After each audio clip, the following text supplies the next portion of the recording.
तुकोबराय विठ्ठल विठ्ठल तुकोबराय विठ्ठल विठ्ठल तुकोबराय विठ्ठल विठ्ठल.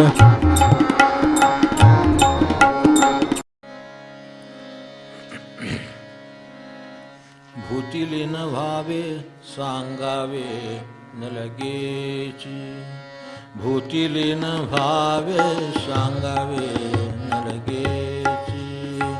आता अहंकाराची शांती करा, आता अहंकाराची शांती करा.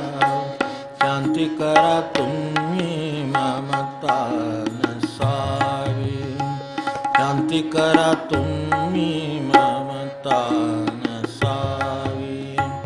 अंतरी वसावी भूतदया, अंतरी वसावी भूतदया. भूतदया ठेवा मग काय उणे, भूतदया ठेवा मग काय उणे. प्रथम साधन हेची असे, प्रथम साधन हेची असे. ज्याचे चित्ती बसे, असे हे साधन ज्याचे चित्ती बसे. माया जाळ नास तुका म्हणे, माया जाळ नास तुका म्हणे. माया जाळ नास या नामे करुणी, माया जाळ नास या नामे करुणी. प्रीती चक्रपाणी असो द्यावी, प्रीती चक्रपाणी असो द्यावी. असो द्यावी प्रीती साधूंचे आयासी, असो द्यावी प्रीती साधूंचे आयासी. कदा कीर्तनासी सोडून, कदा कीर्तनासी सोडून ये, सोडून ये पुराण श्रवण कीर्तन. सोडून ये पुराण श्रवण कीर्तन. मनन निधिध्यास साक्षात्कार, मनन निधिध्यास साक्षात्कार. साक्षात्कार झालिया सहज समाधी, साक्षात्कार झालिया सहज समाधी.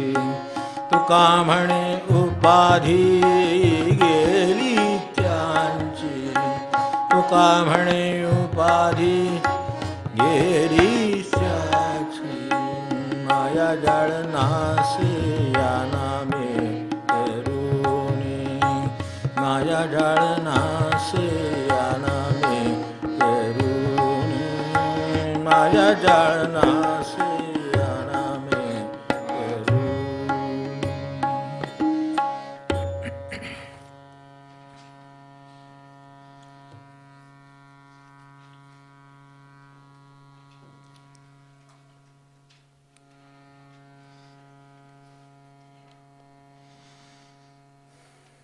साक्षात्कार झाली या सहज समाधी. तुका म्हणे उपाधी गेली त्याची, ही ज्याची उपाधी गेली, गेली त्याची जाणा ब्रह्म तोचे झाला. गेली त्याची जाणा ब्रह्म तोचे झाला. अंतरी निवाला पूर्णपणे, अंतरी निवाला पूर्णपणे. पूर्णपणे झाला रातो कैशारीती, पूर्णपणे झाला रातो कैशारीती. त्या त्याच्या आता स्थिती सांगतो मी, त्याची आता स्थिती सांगतो मी, सांगतो मी तुम्हा ऐका मनोगत, सांगतो मी तुम्हा ऐका मनोगत.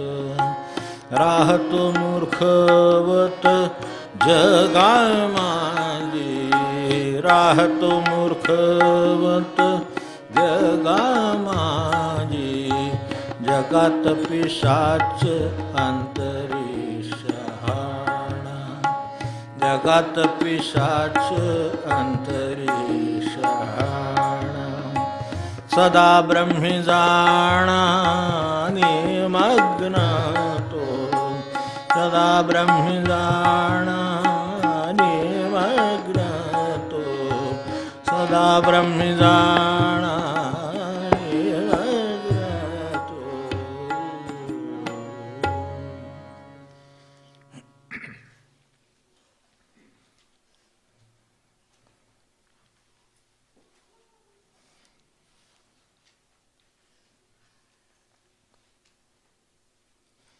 जगात अनेक गोष्टी अवघड आहेत.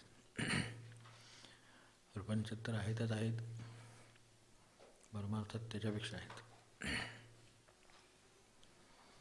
त्यात भगवंत ओळखणं ही अवघड गोष्ट आहे. महाराजांचा राम म्हणा, कोणाचा विठ्ठल म्हणा, काय आपल्याला कोणाचं काही म्हणा, खरं त्याचं स्वरूप लक्षात येणं ही अवघड गोष्ट आहे. त्याच्या खालोखाल जर काय असेल तर सत्पुरुष लक्षात येणं ही अवघड गोष्ट आहे. आज आपण प्रगट दिन म्हणतो, तो शनिवार झाला आहे, म्हणून थोडं स्मरण करून इथे काय म्हणलं आहे, तो नेमकं तिथे आपण आलेले आहोत. ही जी स्थिती आहे त्या स्थितीचं वर्णन करत इथं आले. उपाधी गेली त्याची, त्याला जेव्हा कसलीही उपाधी राहिली नाही, ती गेली त्याची जाणं, म्हणजे उपाधी गेली त्याची जाणं, ब्रह्म तोची झाला, अंतरी निवाला पूर्णपणे. तर ही जी उपाधी आहे याचा अर्थ सरळ झाला. दुसऱ्या बाजूने विचार केला तर जोपर्यंत उपाधी आहे तोपर्यंत भगवंत नाही. साक्षात्कार झाली हा सहज समाधी. तुका म्हणे उपाधी गेली त्याची, ही जी उपाधी गेली त्याची आहे, ती उपाधी गेली की तो ब्रह्म तोच झाला, अंतरी निवाला पूर्णपणे. आता हे राहिल्यानंतर वागण्याच्या ज्या उपाधी जगाच्या आहेत त्या त्याला लागू होत नाहीत. आपण इतकी वेळा चरित्र वाचतो, आपण कधी असा विचार केला का, क्षणभर मला माहीत नाही केलाही असेल, की समजा आज हे प्रगट दिन बोलतोय आपण, त्यांच्या त्या चरित्राचं नुसतं पारायणसुद्धा माणसाची चित्तशुद्धी घडवून आणतं. व्यवहाराच्या अनेक गोष्टींना ते उपयोगी पडतं. हे उपयोगी पडणं हे काही त्यांचं काम नव्हे यासाठी, पण तरीसुद्धा त्यांना ते उपयोगी पडतंच, कारण ते मुळात सगळं सर्व बाजूनी उपयोगीच आहेत. उपाधीवाला मनुष्य सर्व बाजून उपयोगी असत नाही. आपली मतं आग्रह असतात, अनेक गोष्टी असतात, त्या तिथे कुठेतरी त्या उपयोगी पडण्याच्या आड येतात. कोणाचं ज्ञान आड येईल, कोणाचं अज्ञान आड येईल, शेवटी आड आलं ते आलं शेवटी. तर त्यामुळं त्यांना ही उपाधी नाही, म्हणून ते कुठूनही कसेही हे उपयोगीच आहेत. तेव्हा चरित्र वाचतो, मी म्हणत होतो आपल्याला ते की चरित्र वाचतो. आता तशी 100 वर्षाचा विषय आहे हा, महाराजांचा हा असाच विषय आहे, साईबाबांचा असाच विषय आहे. आपण चरित्र वाचतो. आपण समजा आता कदाचित काय त्या काळी कुठल्या रूपात असू माहीत नाही, पण काय कुत्री मांजरा असू दे, त्या आणि काय असू दे ना, माणूस असू दे, काहीतरी असणार एवढं नक्की. यार्थी पुन्हा आपण त्यांची नाम घेत इथे बसलो आहोत, त्यांची चरित्र वाचतो आहोत, त्याने आनंद होतो आहे आणि आपल्याला आपली स्थिती पालटते आहे, त्याचा उपयोग आहे. तर क्षणभर असा विचार करावा की आपण समजा त्या काळी आहे असे त्यावेळेला असतो, तर आपल्याला त्यातलं काही कळलं असतं का? ते असतानाची स्थिती आपल्याला कळली असते का? सांगतो मी तुम्हा एका मनोगत, राहतो मूर्खवत जगामध्ये. तिथे राहणाऱ्या माणसांना त्याच्यातलं किती आकलन झालं होतं, त्याच्या त्या कथानकातून जाता जाता सुद्धा आपल्या लक्षात येतं की हे झेपणार नाही आपल्याला. त्या काळी असतो तर आपल्याला झेपलं नसतं, या काळी झेपणार नाही. आणि कुठल्या सत्पुरुषांची स्थिती आपल्याला कळेल किंवा झेपेल, ती झेपणार नाही. आता ते आपल्यासाठी किती आपल्याबरोबर यायचा प्रयत्न करतील तो करतील. ते शेवटी त्यांना यायचं आहे खाली म्हणून काहीतरी उपाधी, काहीतरी ह्यात आहे पद्यपूजा किंवा कुठे काय त्यांचे काय ते वस्त्रपरावणं अमकं तुमकं, हे सगळं आपल्यासाठी आहे. कारण त्यांना उपाधी नाहीच. किंवा ते आपल्याला कळलं असतं का आणि आपण त्याचा लाभ घेऊ शकलो असतो का, तर आतून उत्तर येतं ते जमलं नसतं. एक ब्रह्मानंद बरोबर आहेत, एक समजा भाऊसाहेब बरोबर आहेत. त्यांना काय कळायचं ते कळलेलं आहे, किंवा त्यांनी नाही सोडलं काही झालं तरी. आता एकदा जगात आल्यानंतर जग असं आहे, जगाच्या बाजूने वागलं तरी नाव ठेवेल, जगाच्या विरुद्ध वागलं तरी नाव ठेवेल. कारण जगाच्या बाजूत काही सारखं वागता येणार नाही. कधी त्याला होय म्हणावं लागेल, कधी नाही म्हणावं लागेल, कधी गप्प बसावं लागेल. आता ह्यातलं तीनही आपल्याला झेपणारी नाही आहेत. कारण बोलतात ते कल्याणाचं बोलणार, ते आपल्याला झेपणार नाही. आपल्याला ते काय कल्याणाचं सांगतील का, ते सांगताना कल्याणाचं सांगणार. ते झेपण्या एवढी पात्रता आली तर त्या सांगण्याचा उपयोग होईल. बरं ते नाही बोलले म्हणजे विरुद्ध बोलले समजा, तरी त्या विरोधी बोलण्यात आपल्याला उपयोगी काय आहे हे लक्षात येणं आवड आहे. विरोधी बोलले आपल्याला अनेकदा चरित्रातून आढळतं. शिवाय दिल्या त्यांनी लोकांना आकलून दिलं जातं. तुका यांच्याकडे काय झेपलं असतं काय आपल्याला, ते महाराज म्हणून जाणे. कारण ते शेवटी जी प्राणाची उपाधी ती सुद्धा त्याग करायला गेलेली होते म्हणून जमलं बाकी सगळं. अनेकांना असं वाटतं ते खड्ड्यात म्हणून घालते हे काय पटतं का, अमकं होतं का. आपल्याला जोपर्यंत उपाधी आहे तोपर्यंत आपल्याला ह्यातल्या सगळ्या घटना पटणार नाहीत. सगळ्याने जवळजवळ सगळ्याच पटणार नाहीत. असं एखादा गेला आणि त्याला 2 शब्द त्यांनी समजावून सांगितले, एवढा कुठेतरी भाग आला तर तेवढा पटेल. ह्या पलीकडे आपल्याला काही पटण्याचे की नाही. काळाचा थोडा भाग त्याच्यामध्ये आहे तो सोडून देऊ आपण क्षणभर. तरीसुद्धा काळाचं म्हणजे आपलं विचित्र काम आहे. खरं सांगू का, अगदी म्हणजे साध्या भाषेमध्ये आपल्याला सांगतो की आता त्या काय म्हणतात ते सिगरेट वगैरे त्याच्यावर बीडीवर बंदी आली. मग आता ते बंदी आलं तर आता ते काय ते सुरू झालं. आता त्याच्यात आता 50 वर्ष सिनेमा निर्माण होत आहेत. आता मागच्यातले चित्रांना खात्री लावणार का. आता आम्ही उपाधीवाले असे आहोत की आम्हाला आता ते त्यांचं ते त्यावेळेचं ओरिजिनल होतं. त्यावेळेला बंदी नव्हती, त्यावेळेला आणखीन काही नव्हतं. 100 वर्षापूर्वी गेला तर चिलीम माणसाचा एकमेकांना आदराने जसं एखादी गोष्ट द्यावी तसा होता. हे सुपारीचं पान सुपारीचा डबा ठेवल्याशिवाय मी किती वेळा कोकणात अजूनही असेल की ते पितळी डबे असायचे आणि त्याच्यामध्ये सुपारी अडकिता सगळं व्यवस्थित साहित्य चुना बिना सगळं ठेवून पानं अगदी कळीदार पानं सोने काय तुम्ही बघितले असतील, हिरवी इतकी कोवळी पानं खास त्याच्यासाठी. मी कोकणात राहत होतो तर तिथून कोल्हापूरहून त्याचं ते हे यायचं पॅक आपल्या भाषेमध्ये, त्यांच्या भाषेमध्ये केळीच्या पानाच्या ह्याच्यात गुंडाळलेलं आहे सगळं. तर ते बिंडायाचं तिकडून. आणि एकमेकाकडे गेले, एक वेळ चहा नसेल, दूध नसेल, पानाचा डबा पडला असं.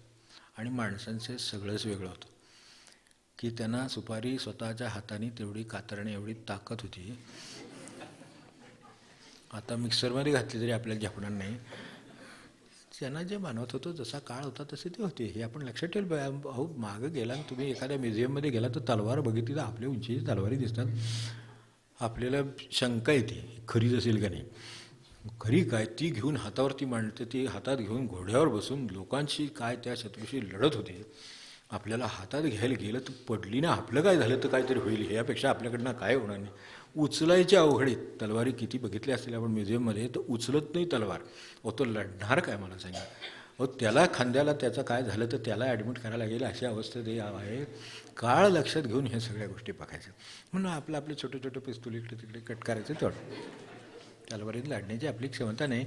आणि ते लोक तलवारीने लढत होते आणि मागासलेले होते असं समजायचं काही कारण नाही. आपण फार पुढारलेले आहोत असंही समजायचं कारण नाही. सगळे काळाप्रमाणे बरोबर आहेत. तर ह्यातलं काय समजेल असं माझ्या मनात विचार येतो की ते जे वागले त्यातलं आपल्याला काय समजणार आहे. तर त्याच्यातले नाही बोलले तरी समजत नाही, शिव्या दिल्या तरी समजत नाही. त्यांची शिवे ओवीसारखी आहे, आपल्याला काही कळत. आपल्याला एवढेच 2 भेद माहिती आहेत. आणि मनासारखा वागे माणूस वाटे तोच खरा, असली आपली अवस्था आहे. त्यांना काळ वेळ सगळ्याचं बरोबर भान ज्ञान असतं. कारण ब्रह्म झाला, आम्हाला गडबड आहे. त्यामुळं आमचे कामांचा संबंध आहे, त्याच्यात गडबड आहे आणि ते बसवून ठेवतात.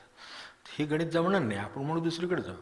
आजचा काळ असा आहे ना, सगळीकडे मार्केटिंग असल्यामुळं इकडं नाही वस्तू मिळाल्या तर दुसऱ्या दुकानात जायची पद्धत आहे. त्या काळात सुद्धा इकडून तिकडे जात नव्हते असं नाही, पण बसल्या जागी त्यांना आता गजानन महाराजांनी ते साक्षात्कार दिलेला आहे. त्याने बाबा मी इथंच आहे. समर्थांनी साक्षात्कार दिला, तू ज्याच्यासाठी तिकडे जाणार आहेस तू इथं आहेच मी.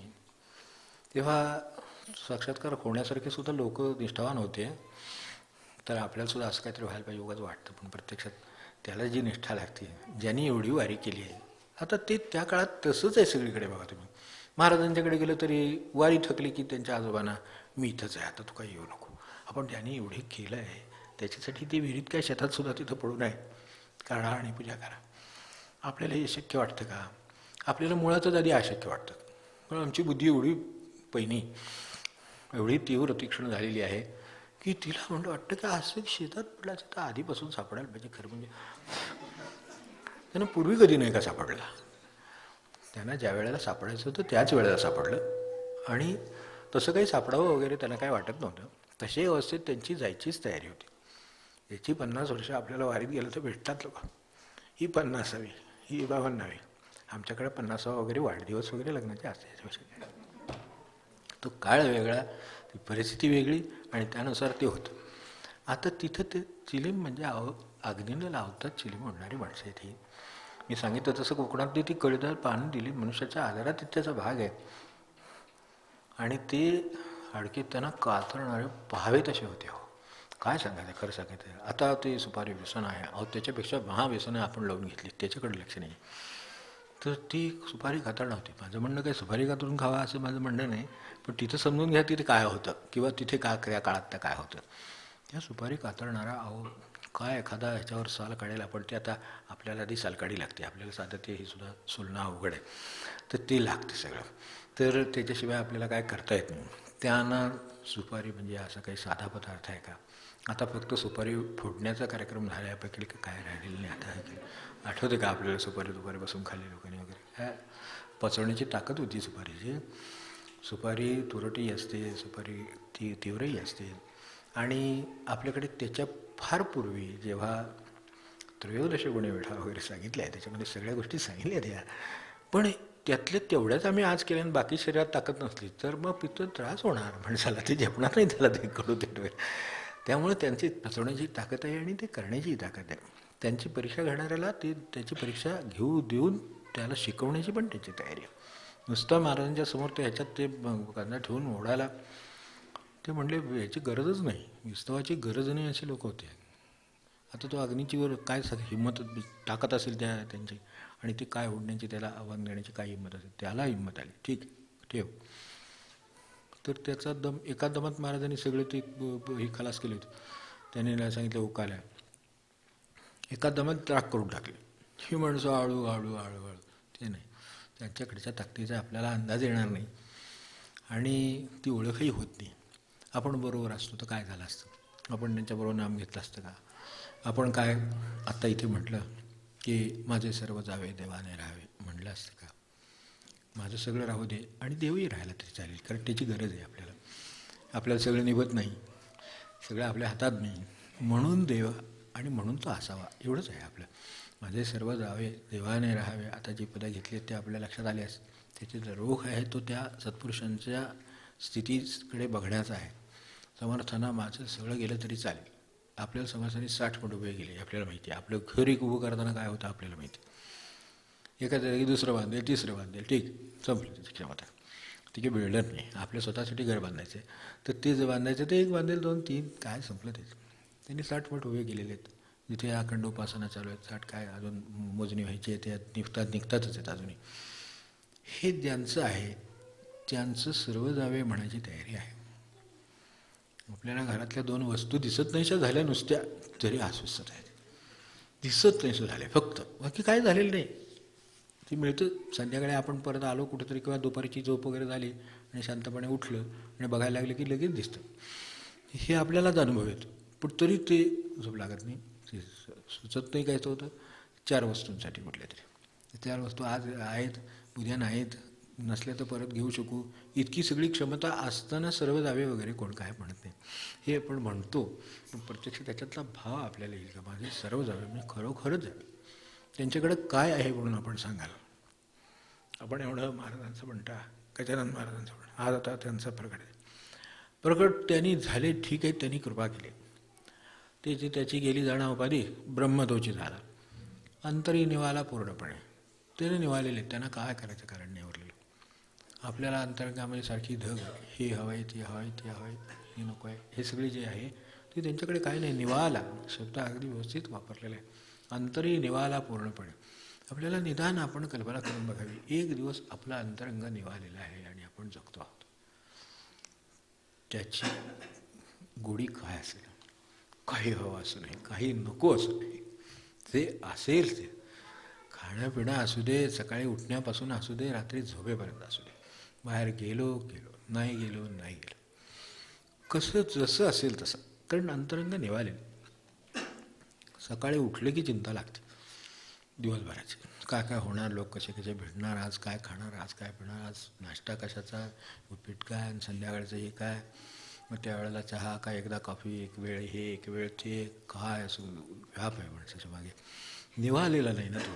तेव्हा जे आहे ते त्याला चालत नाही. जो निवालेला आहे त्याला आहे ते चालतं आहे. पाणी निवालेलं आहे तर निवलेल्या पाण्यामध्ये तुम्हाला हात धुता येतो, मिसळता येतं, हात घालता येतो. कोणाच्या अंतरंगात हात घालायची सोय आहे का मला सांगा? त्याच्या मनाविरुद्ध झालं की तो पिसकटलाच म्हणून आमदार आहे. किती अंतरंगात शांतता त्यांच्या किती आली असेल त्याचं वर्णन करतात. म्हणून हे 12 अभंगामध्ये शेवटी हे आलं की अंतरी निवाला पूर्णपणे, अंतरी झाला राहतो कैशा रीती, त्याची आता स्थिती सांगतो मी. ते का म्हणावं लागलं? त्याची स्थिती कळणार नाही म्हणून म्हणावं लागलं. आपण चरित्र वाचन केलं किंवा काय करत असो तसंच करावं, त्याबद्दल प्रश्नच नाही. निदान तेवढं तरी काहीतरी चित्तावर ती मलिनता जाईल.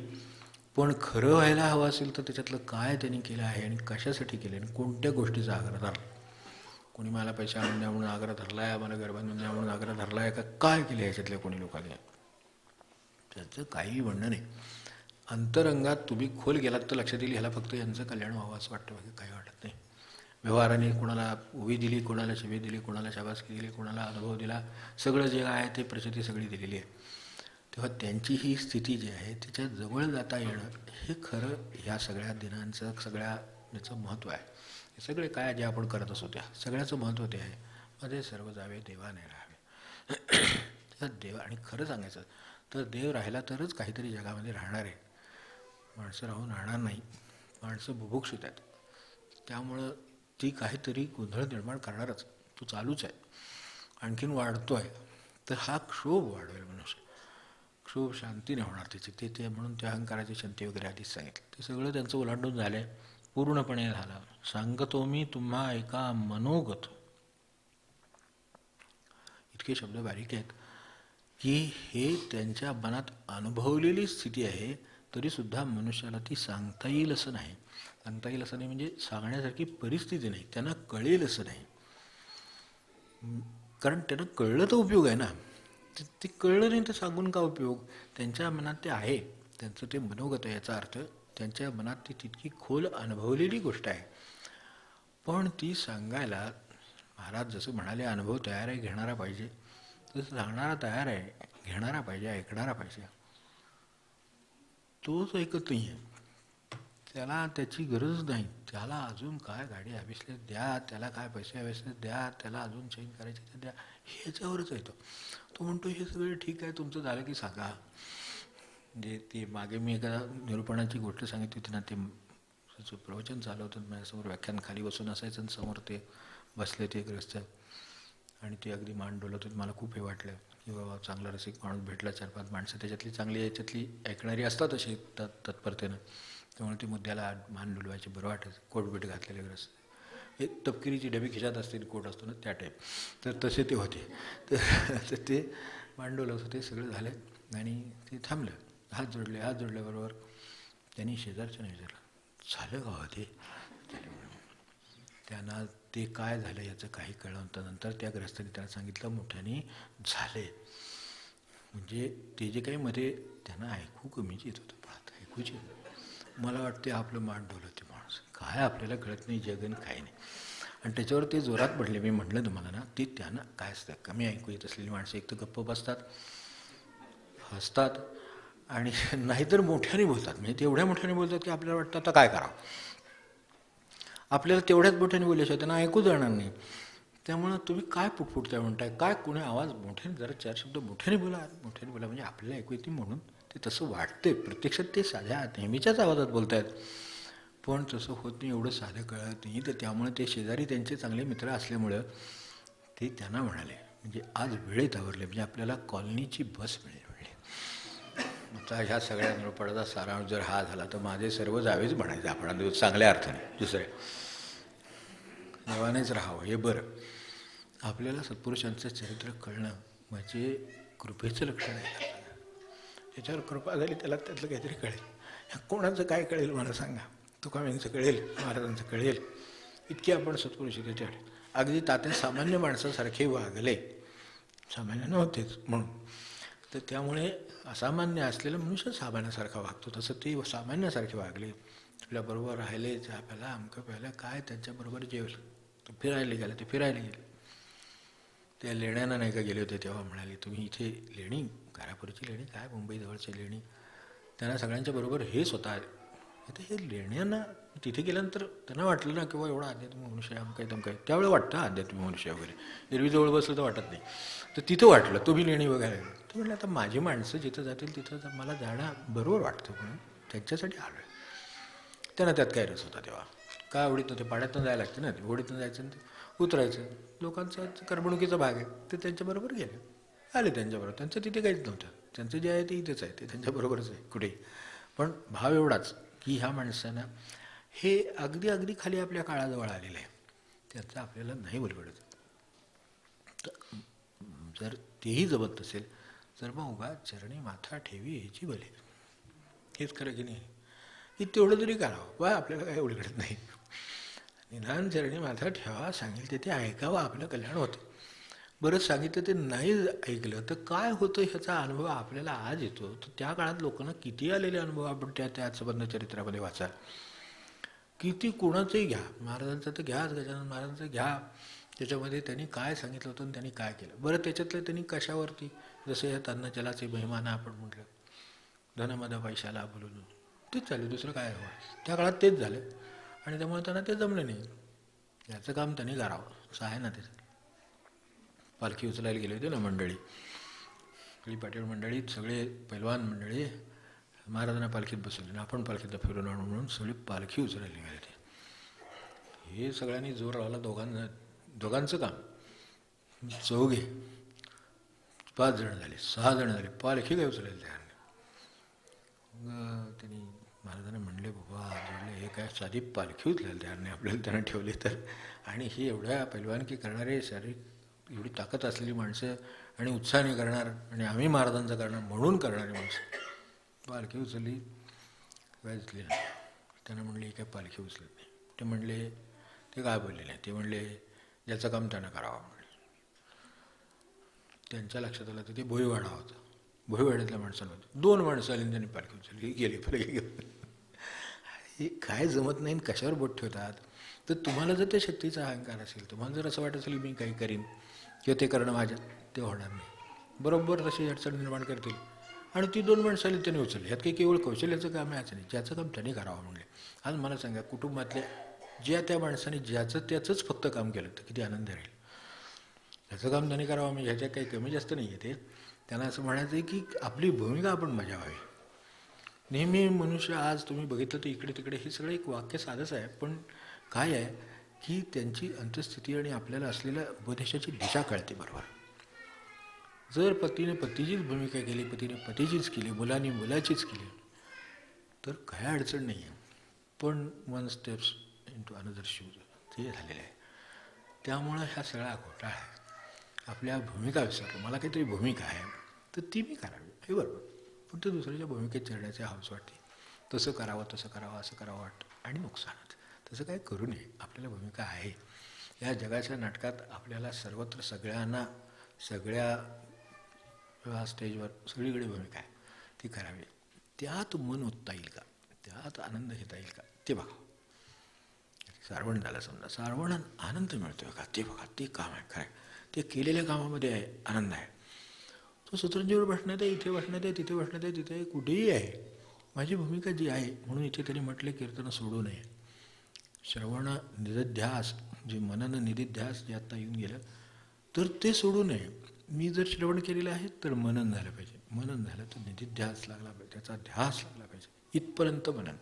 कारण इतकं पटलेलं आहे आपल्याला. एखादी गोष्ट एखाद्याने साध्या मार्केटिंगमध्ये एखादी गोष्ट आपल्याला पटवून दिली, ही बरोबर आहे आणि तुम्हाला आवश्यक आहे, आपल्याला ध्यास लागतो त्या गोष्टीचा, केव्हा ती गोष्ट घेतो. वस्तूंचं होत नाही, केव्हा आणतो, उद्या संध्याकाळी सुद्धा नको, सकाळी मिळते का बघा, इतकं माणसाला त्याची अस्वस्थता आहे, त्याचा ध्यास लागायला. तर तसं त्यांना श्रवणानंतर, कीर्तन सोडू नये, श्रवण सोडू नये, श्रवणानंतर जे श्रवण केलं त्याच्यात जे सांगितलं होतं त्याचं मनन होत राहावं. इतकं मनन व्हावं की ती वस्तू हवीच, भगवंत हवाच असं वाटलं की काम झालं माणसाचं. भगवंत हवाच आहे म्हटलं की तो उभाच आहे. आपल्याला ते नको आहे तर मग नाही होणार, म्हणजे आतून ते हवं असावं. म्हणजे कोणाला नको आहे अशातला भाग नाही, प्रपंचातल्या गोष्टी व्हाव्या हेही खरं आहे, पण ते का कळत नाही याचं कारण आमच्या उपाधीमध्ये आळ येतात म्हणून. मला सांगा, रामकृष्ण होते, कोणाला रामकृष्णांचा भाव कळला असेल? फार जवळची माणसं, ते पूजा करता करता विसरून गेले, विसरलंच पूजा करता करता. आता ही आपण पूजा करतो आहे, आपल्याला म्हणजे पूजेचं भान एवढं असतं की संपेल केव्हा याचं भानाचं करतं. बघा अगदी तळून बघा, म्हणजे महापुरुष का कळत नाही ते कळते. तेव्हा निदान महापुरुष कळत नाही एवढं कळलं तरी खूप झालं, निदान पायावर डोकं ठेवायला तरी आड येणार नाही. तर त्यांचा तो पूजा करता करताचा भाव, ती वळून नाही का स्वतः होती ती, शेवटी निरंजन आपली आरती वळून गेली, त्यांना फरकच दिसत नाही इथे काय तिथे काय. आता हे कसं कळावं आपल्याला की देवात आणि आपल्यात त्या अर्थाने फरक नसतो, पण ते व्हायला आधी काय व्हावं लागतं त्याचं, तेव्हा फरक राहणार नाही. आपल्यात फक्त देवच शिल्लक राहिला तर मग आपल्यात त्याच्यात काही फरक नाही. माझे सर्व जावे म्हणजे देव सोडून माझ्या जे जे प्रवृत्ती आहे, अभ्यास मोडाला ते जे म्हटले ना, तो प्रपंचाचा अभ्यास आहे. जन्मोजन्मी उपाधीचा अभ्यास केला, प्रपंच वाढवण्याचा अभ्यास केला, तो सगळा मोडला. आता त्याची काही राहिलं नाही, उपाधी राहिली नाही. मग आता मला सांगा, शेवटी महाराज म्हणले तसं, आपणही नाही सेवतो ना आपला देवही नाही सेवतो, आणि खरंच आहे. तेव्हा त्यांना त्या क्षणी उपाधीमध्ये, ह्या पूजेमध्ये काय नाही, ते म्हणजे पूजा करता करता थांबून गेले. काय करीत होते म्हणून थांबून गेले, तर निधिध्यास लागला आहे, मनन एवढं झालं आहे की भगवंताशी तद्रूप झाले, तन्मय झाले. तन्मय झाल्यानंतर आता काय पूजा, ती मध्ये पूजा थांबली. बाकीची माणसं म्हणणार आरती केव्हा होणार, माझी केव्हा सुटका होती, त्यांना तिकडे त्यांना चिंता लागलेली असते ना सगळ्यांना. आरती सुरू झाली तरी माणसाला असं वाटतं की संपली की आपलं प्रसाद महत्त्वाचं, म्हणजे ते झालं की आपल्याला जायचंच असतं, त्यामुळे तो प्रश्नच नाही. तर तिथेही त्याच्याकडे काय, ते आता हे म्हणजे अशी किती वेळ बसून राहणार कोण का, ते काय मुद्दम बसून राहिले का, किंवा त्यांना काही उद्योग नाही आहे, ते त्या देवीशी तादात्म्य आहेत. त्यामुळं आता त्यांना हे सगळं बाकी त्याचं काही भान नाही. त्यांची भावावस्था कळायला, माणसाला भाव म्हणजे काय हे निदान कळलेलं असं, आणि कधीतरी त्याला तो आलेला असावा. तो भाव आलेला असला म्हणजे त्याला कळतं, अरे हे का आता बसलेत. आणि खरं सांगायचं तर पूजेपेक्षा ते जे काही बसले होते ती महापूजा होती. ती महापूजा कळायला माणसाला आधी देव तरी असू दे घरात, ते आमच्या भावंडात वाटले, ते आमच्या मोठ्या, आता म्हणत नाही मी, पण काय ते म्हणतात त्या मोठ्या दिरांकडे असतात, आमक्यांकडे असतात. आपल्या वार्षिक काय असलं की नाही कार्यक्रम, लोक ते देव घेऊन येतात तिथून, आणि ते कार्यक्रम झाला आपला म्हणजे लग्न कार्य वगैरे काय, ते त्यांच्याकडे नेऊन पोचवू लागतात. आपल्याला उरलेले 11 महिने काय 364 दिवस नको आहे का ते? नाही नाही, तशी पद्धतीने आमच्या ते बरं मोठ्याने सांभाळायचे, काय परंपरा, काय कुळाचार काय म्हणतात ते. आता देवाने राहावे, कसं राहावं, ते म्हणतो ठीक आहे थोरले देवाकडे राहतो. आज देव भेटलं तर काय सांगणार, ते त्यांच्याकडे असतं. ते तसं कसं असेल, देव हा माझ्या गरजेची वस्तू नाही का? आम्ही आता जन्माला आलो, आपण काय 4 भावंडं असू समजा, काय 5 भावंडं असते, पूर्वीच्या काळातले आहेत 4-5 भावंडं आहेत, मोठे करतात सगळं वगैरे, आणि मग आम्ही वर्षात नाही एकदा, छान देवी आपल्याकडनं वर्षात नाही एकदाच, एरवीचे दिवस बिनदेवाचे बिन आनंदाचे मग जातात. मग रख होते, का होतं काय कळत नाही. पत्रिका घेऊन ह्याच्याकडं त्याच्याकडं कोणावर विश्वास बसत नाही. ह्याने सांगितलं की ते पटत नाही, दुसऱ्याकडे जाऊन त्याच्याकडे बघावं असं वाटतं, ते पटत नाही. शेवटी कॉम्प्युटरवर टाकून तो तरी नक्की सांगेल असं खात्री वाटते माणसाला, काय करावं, त्याच्यावर टाकून बघतात. आपण देव ठेवला नाही आहे म्हणून या अडचणी आहेत. देव असेल तर तो म्हणेल अडचणीतलं मी इकडे तिकडे करतो तुमच्या काय ते, पण तुम्हाला समाधानात ठेवतो, ही त्याची ताकद आहे. देव आहे आणि तिथे असमाधान आहे असं होणारच नाही. तर तो देवच नाही, नाहीतर आम्ही ठेवलेलाच नाही, काहीतरी घालतं पाहिजे.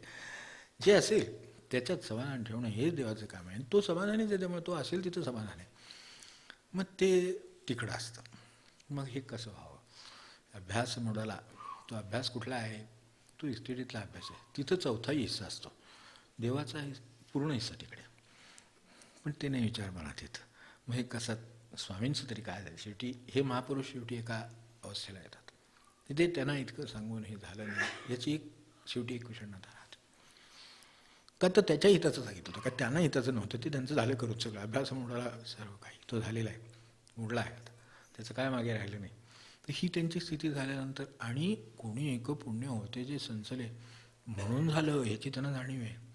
ते पण असं नाही की मी एवढे कष्ट केले, एवढी तपश्चर्या केली म्हणून हे प्राप्त, काही नाही. माझे काहीतरी पुण्याचा साठा सजलेलं होतं, कोणी एक पुण्य होते सज्जले, तर त्यामुळे असं म्हणे झाले समाधान. त्यामुळे हा दिवस पाहिला. ते हा दिवस पाहिला म्हणजे उपाधी पूर्ण सोडायची मनाची तयारी झाली. प्रत्यक्षात कोणी कोणाला सोडायचं आणि टाकायचं काही कारण नाही. घर सोडायचं नाही, माणसं सोडायचं नाही, काही सोडायचं नाही. आपलं काही महत्त्व नाही, उपाधी नाही. काय ठीक आहे, जगाच्या याच्यात ठेवणीप्रमाणे जसा प्रपंच वाटायला असेल तशी उपाधी असेल. विवाह असतं नसतं, चांगली वागतात नाही वागत, बाहेर राहतात इथे राहतात, तिथं राहून त्रास देतात, इथं राहून तिकडं त्रास देतात, सगळे प्रकार आहेत आपल्याकडे, हो की नाही? लांब बसलं म्हणजे माणसाचा त्रास नाही असं काय आहे? मग आपल्या संचार नेट कशासाठी एवढं सगळं? लांब असलं म्हणजे जास्त उलटं काही वेळ त्रास होतो, कारण आपल्याला ती उपलब्ध झाले सगळं. तुम्ही सकाळी उठली की उठली का, आता उठली का ते बघतील घरातले काय ते, बरी आहेस ना संध्याकाळी, आता संध्याकाळ आहे बरी आहे, काय बरं काय बरं नसलं म्हणून चौकशी केली, बरं काय औषध देणार आहे का, आपण काय बरं करणार आहे काय. तिला आता ते दुःख काय झालं असलं तर त्याची आठवण आणखीन परत एकदा करून येते नसते.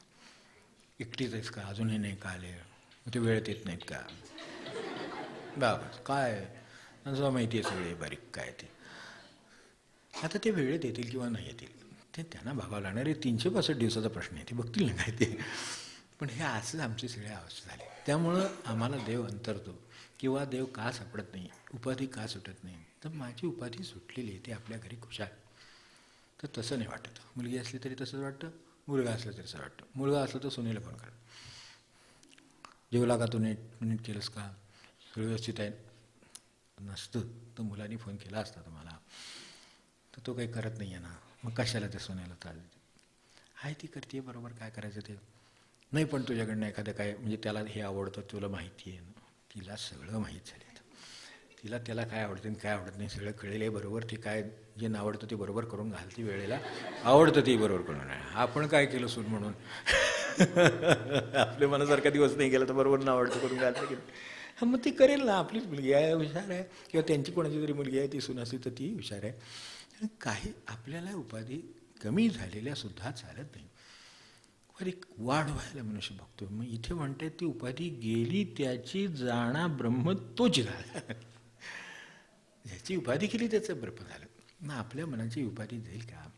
त्याच्यासाठी काहीतरी करणार असेल तर हे प्रकट दिन वगैरे नाही तर काही नाही. ते प्रकट झाले, अंतर्धान पावले, सगळं त्यांना सारखंच आहे.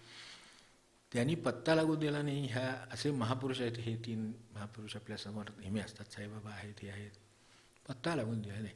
ते हिंदी आहेत का, मराठी आहेत का, कर्नाटकी आहेत का, आणखीन कुठले आहेत, उत्तर प्रदेशातले तर अमके आहेत. काय करायचं आपल्याला, आपल्याला पाहिजे असतो नाव पत्ता, काय करणार आहे आपण. त्यांनी सांगितलेलं तर काही करणार आहे का, तर तिथंसुद्धा जाण्याची गरज नाही. ते करायचं घरी, तिथेच इथेच करायचं आहे ना. ते तिथे एक वेळ बारीक जाऊन दर्शन घेईल मनुष्य, बाहेर येईल. जसा आत जाताना होता तसा बाहेर येईल परत. फार तर येताना त्याच्याबरोबर आणि प्रसादाची पुडी, यापेक्षा काय असणार नाही, बरोबर.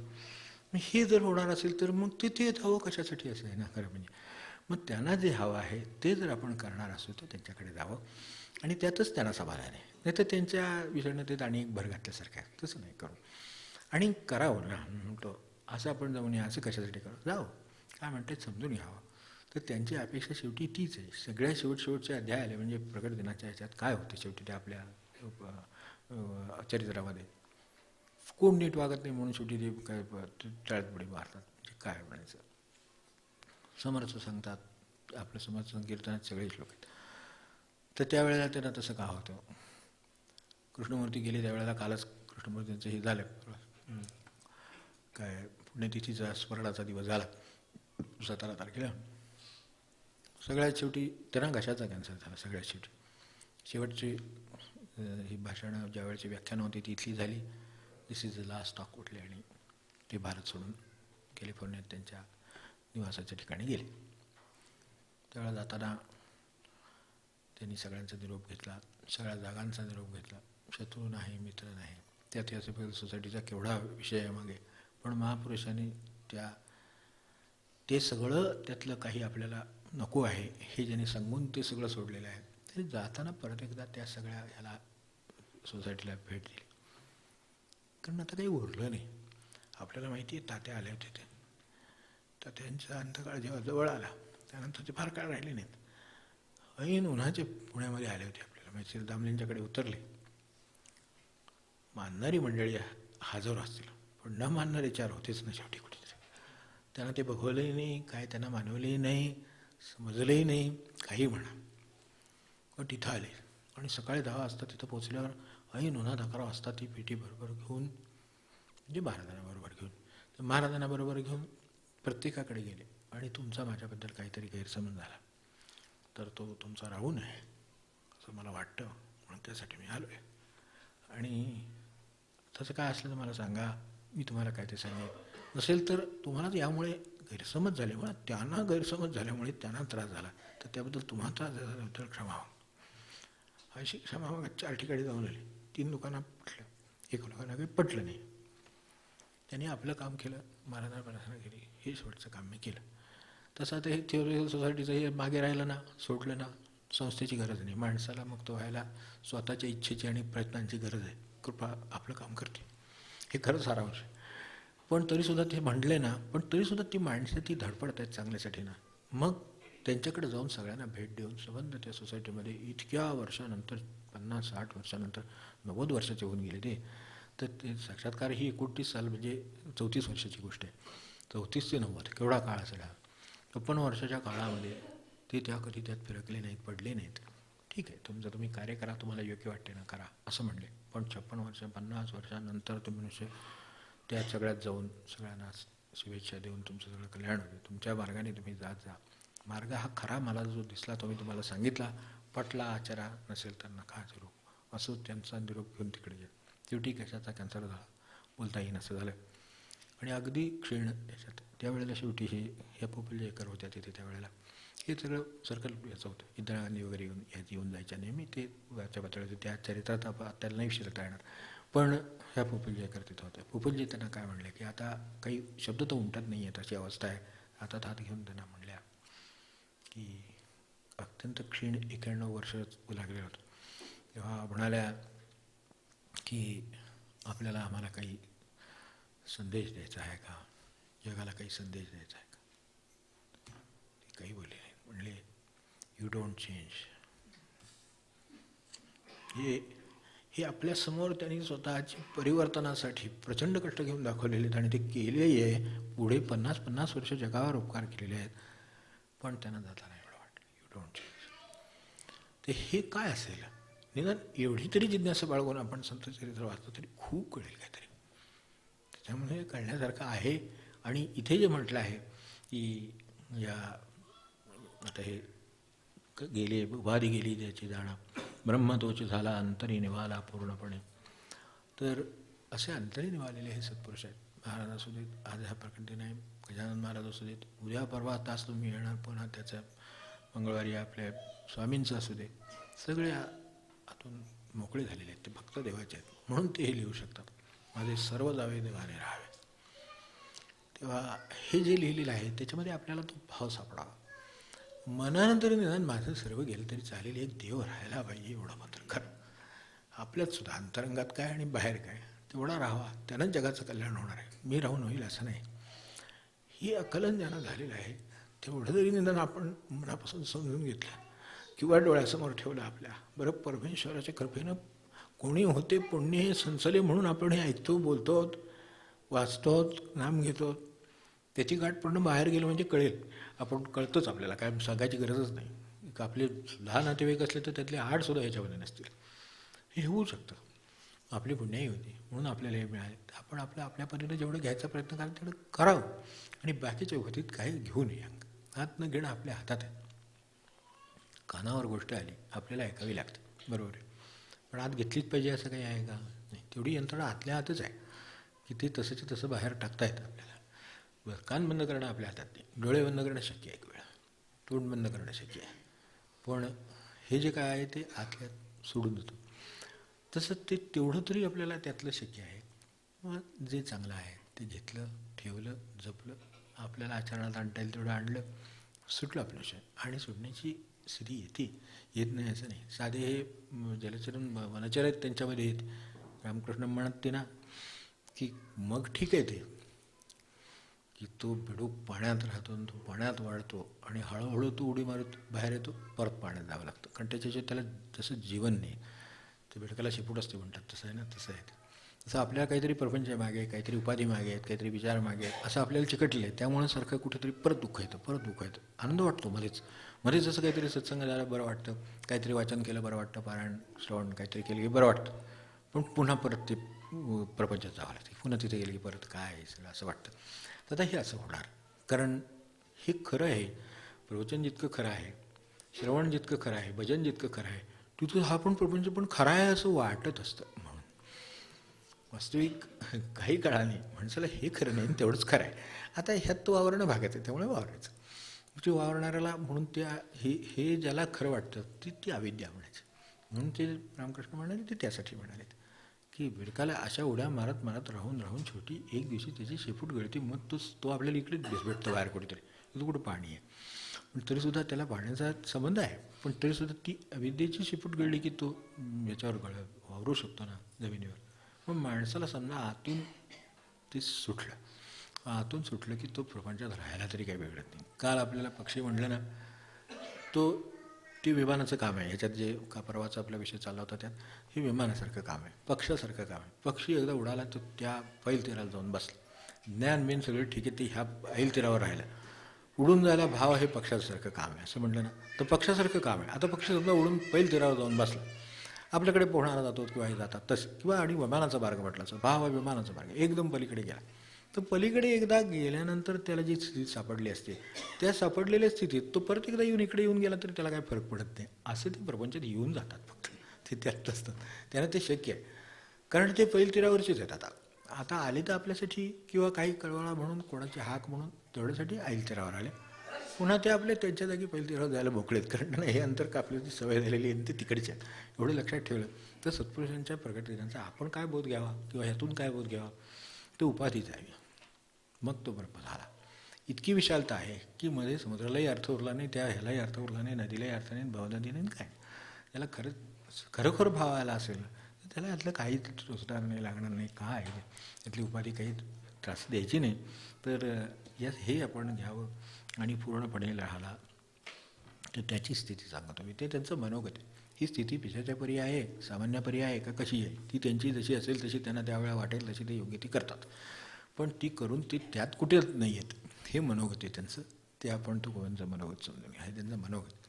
हे त्यांनी अनुभव घेतलेला आहे, ते त्यांच्यात राहिलेत, पण ते त्यांच्यात नाहीच आहेत. आणि त्या अर्थाने हे अभंग तिथून आले. तिथून आले म्हणजे ते ज्या स्थितीत होते तिथून आले. त्याला आपल्याला स्वर्ग म्हणतो आपण, आनंदाची स्थिती आहे म्हणून स्वर्ग म्हटलं, म्हणून स्वर्गलोकी होणे झालेले अभंग जे तसे आले ते त्या अर्थाने ते आलेत. आपल्याला त्याचा जेवढा लाभ घेता येईल तेवढा आपण घेऊ. आणि सदा ब्रह्मी जाणा निमग्न तो सदा जैसा मकरंद अंतर्बाह्य भेद वेगळा. हे सगळे स्थिती आहेत. आणि महाराजांनी मुद्दाम आग्रह धरलेला आहे की तुकोबांचं वाचत जावा जास्तीत जास्त, कारण सामान्य माणसाला ज्या ज्या स्थिती प्रपंचामध्ये किंवा साधनेमध्ये येतात, अगदी सोडवत नाही, मन परत मागे येतं, सगळ्याची काळजी वाटते, ही सगळ्या ज्या स्थिती आहेत आणि यातून तिथपर्यंत जाऊन अगदी आनंदाचे डोही म्हणतात तसं पण त्यांना अनुभव आहे. त्यामुळं सामान्य माणसाला येणाऱ्या साधनेतल्या सगळ्या स्थिती त्याच्यामध्ये अभंगात किंवा गाथेत येतात, त्यांच्या अभंगात येतात. म्हणून तुकोबा जवळचे असं ते जे म्हणाले ते बरोबर आहे. ते आपल्या लक्षात आलं असेल. हे जे नुसत्या वारा अभंगात एवढी स्थिती आहे की ज्याचा अनुभव आपल्याला येतो आणि पुढचा काय येईल ते त्यावरून, त्यांच्या अनुभवावरून आपण शिकू शकतो किंवा आपण तो घ्यायची तयारी ठेवू शकतो. तो मिळतो तर तो मिळावा ह्याच्यासाठी याचा उपयोग. आता हे आपण शेवटाकडे आलो. आणि जर खऱ्या अर्थाने भाव असेल तर दुजयाला भ्रांती, भाविकाला शांती. हे जे आहे हे प्रपंचामध्ये दुजयाला भ्रांती. जरा काय झालं की माणसाला भ्रांतीत पडलेलंच लगेच. आजारी पडो, आणि काय हो, संकट येऊ, काय ठेच लागो, अपघात हो, काय झालं की भ्रांतीत पडला. काय झालं, काय झालं, काही नाही, भाविकाला शांती. आहे देवाची इच्छा, झालं. यापेक्षा काही त्याला करावं लागत नाही. ते खरं सांगायचं तर ते नाहीच कळतं. नाहीच कळतं म्हणजे भाव असला तर कळतं, भाव नसला तर ज्ञानानं कळत नाही. आपल्याला काय गणगणगणा होते, काय कळतं मला सांगा. आपण अर्थ लावायचा प्रयत्न करायचा, पण त्यांना जे म्हणायचं आहे त्याचा अर्थ लागणार नाही आपल्याला सामान्य भाषेमध्ये किंवा आपल्या बुद्धीनं. हे दाखवण्यासाठीच हे मंत्र आहेत, दुसरं काही नाही बरं का. गण गण गणात बोते, गण गण गणात बोते.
गण गण गणात बोते, गण गण गणात बोते.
बोलते हो गण गण गणात बोलते हो.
या आठवड्यात महाशिवरात्र, त्यामुळे अर्धा दिवस तरी, म्हणजे दिवस म्हणे अर्धा जागर रात्रीचा गेल्या वर्षीप्रमाणे तेवढा करता आला तरी खूप होईल असं वाटते. त्यामुळं रात्री 9 वाजता बसू आणि 1:30ला संप. शीतकालामध्ये 12 वाजता आहे, 12:30 ते काही 10 वगैरे, म्हणजे तो बरोबर त्यात येईल. आणि इथे ठीक आहे, आपल्या इथे 9ला बसलं म्हणजे आपल्या आवरून येता येईल. येताना कोणाला वाहनांची काय आवश्यकता असेल तर त्यांनी तेवढ्या फक्त जागा आपल्या इथे आधी सांगा. मी चौकात आहे किंवा राजवाड्यावर आहे, कुठे असेल तिथे. हे 8:30च्या दरम्यान, 8:45च्या दरम्यान इथले सगळे आवरून तोपर्यंत होईल. 9ला आताची उपासना असते, 9:15ला, त्याऐवजी 9ला सुरू होईल. आणि मग साधारणपणे 9 ते 4-4.5 तास मिळतात.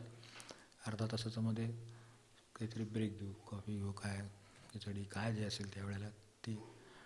आणि तेवढा निश्चित कालाचा जेव्हा आपला शांतपणे करू, आरती करू आणि थांबू. एवढं करता येणं शक्य आहे. तर त्यातल्या त्यात हे सगळं आता सगळं परत जोडून आलेलं आहे. चांगले योगसुद्धा जुळून यायला पुण्याचाच भाग लागतो. ठीक आहे, मध्ये शुक्रवारी आपल्याला ठेवणं काही शक्य नाही. शिवरात्र तिथे आली आहे म्हणून आली आहे, तिथे त्याच वाडा येईल असं नाही. गुरुवार आहेत, उपासना आहेत. शुक्रवारी शिवरात्र आहे, महाशिवरात्र आहे. शनिवारी आपल्या शनिवार आहेच.